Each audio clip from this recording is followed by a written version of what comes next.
know, hey, do your thing. Right. It's never too late to listen to God's calling. Rising gospel artist Debra Ashley knows this in her heart.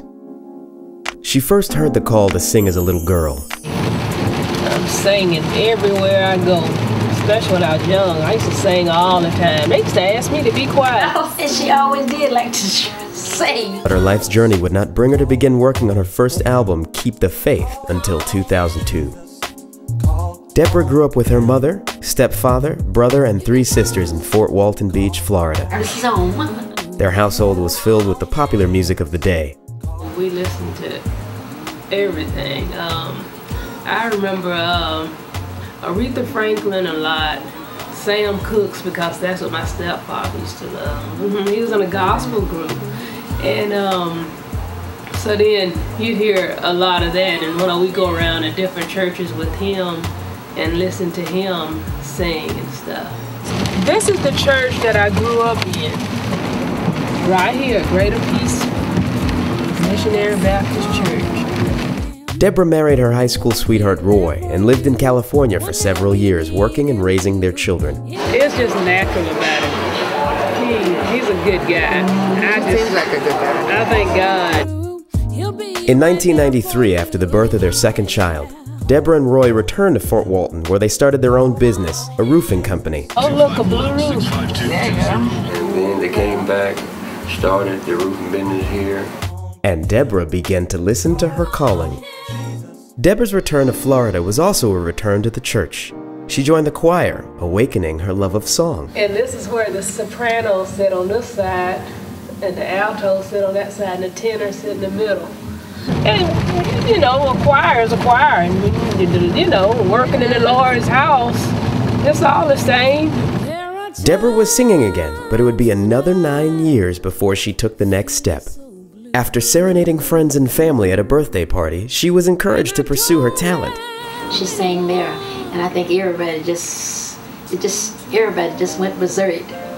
She really supported me in it. She was one of the first, actually, to support me in doing this CD.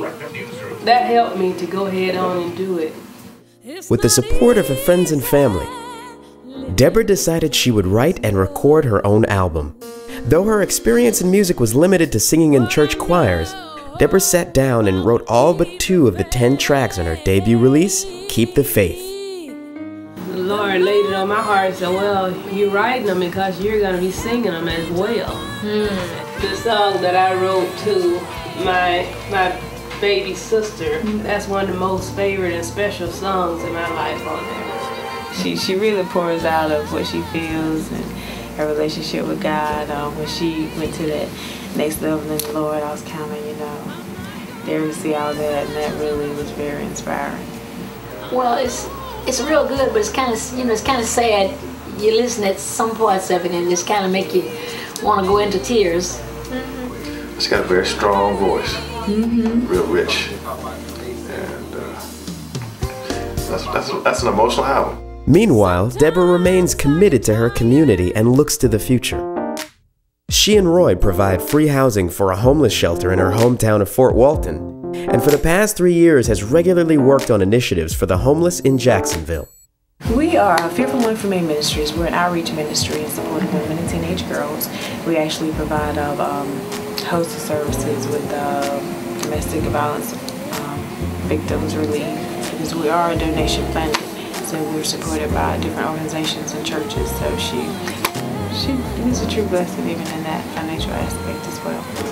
The message that I'm bringing is things don't have to be so hard, and you don't have to struggle through life so hard if you'll just give your life to Him and be saved and born again.